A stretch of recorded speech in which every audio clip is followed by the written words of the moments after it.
Chapter 2. Brooklyn. Bile rose from the pit of my stomach. I had one more day of hell to endure until I will finally be finished with school. Not that I didn't like school, I just hated the constant torment I received on a daily basis. The only solitary I had was when I was home. It wasn't much of a home, but it offered me a little security.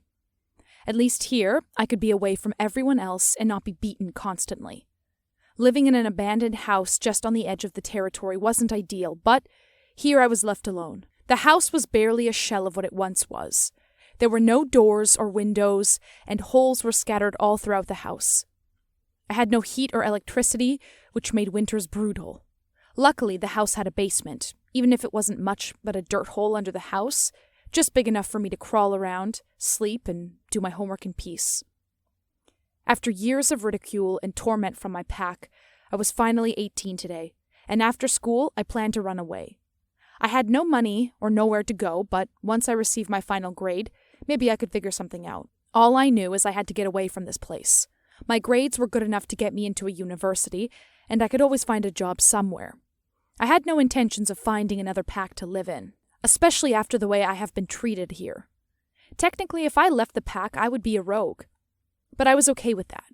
No one even knew I had a wolf, so hiding amongst the humans shouldn't be that difficult. At least with them, I wouldn't be classified as an omega and treated like a slave. I hadn't been able to get a wink of sleep all night. Thoughts of finally being free of this place had me tossing and turning all night.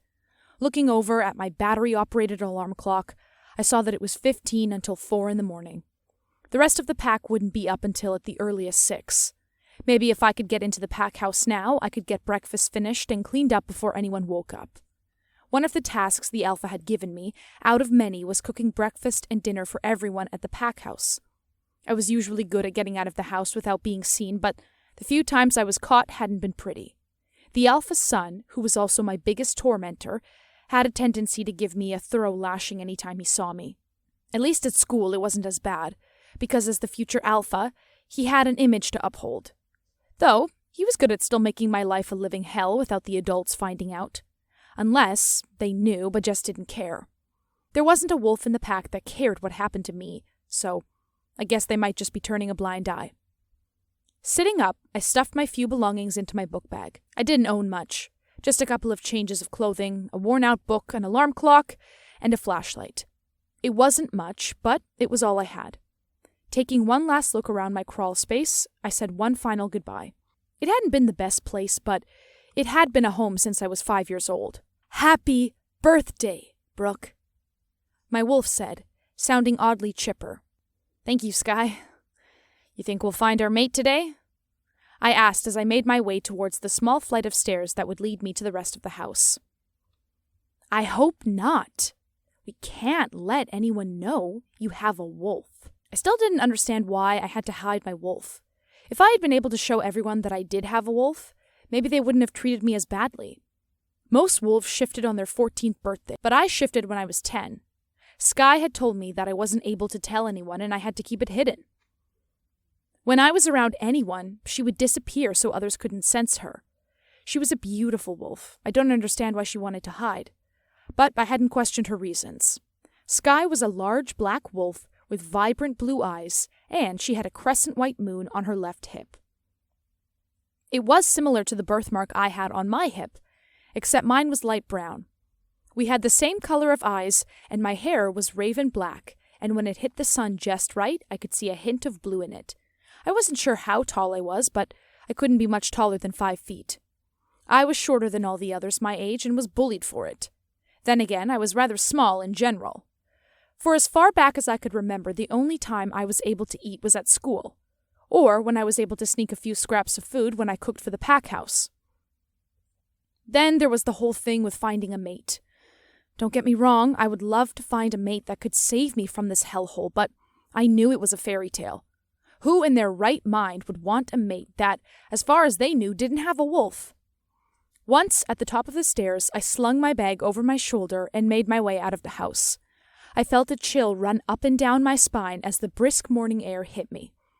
Living in the mountains of Colorado, it didn't matter that it was May, we still experienced snow this late in the year. Wrapping my arms around myself, I headed out of the barely standing house and made my way to the pack house. Sneaking in through the back door, I was careful not to make a sound. The last thing I wanted was to wake anyone up. Dropping my bag by the back door, I kicked off my very old and very worn sneakers. Bending over, I grabbed a change of clothes out of my bag and made my way down the stairs, just to the right of the back door to try to sneak in a quick shower.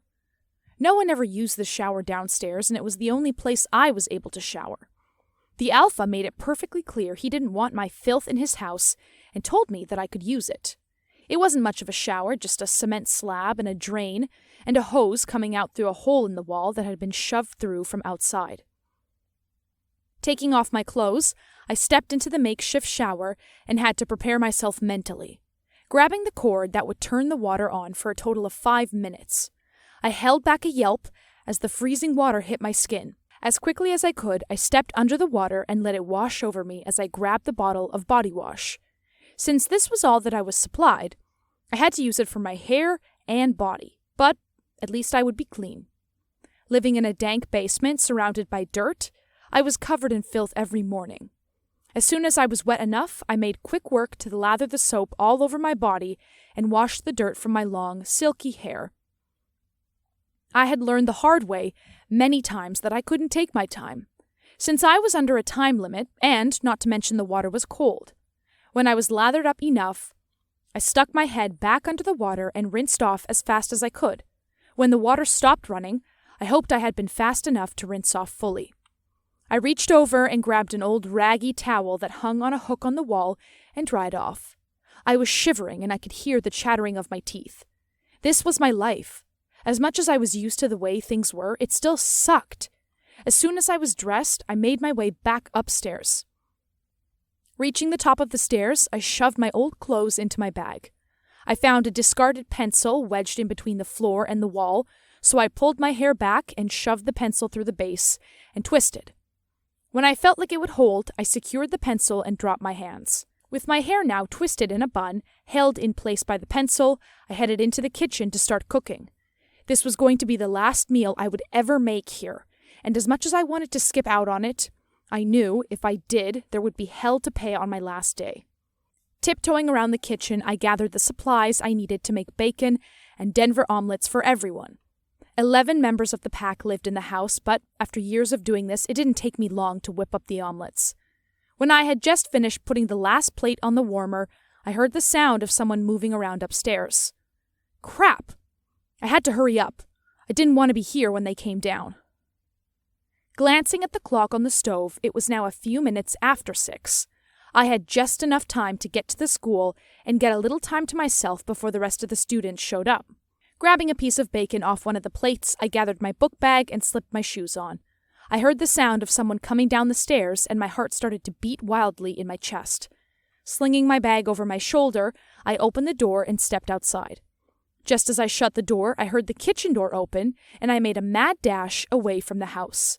It was my objective in life to try to avoid as many encounters with the Alpha's family as much as possible.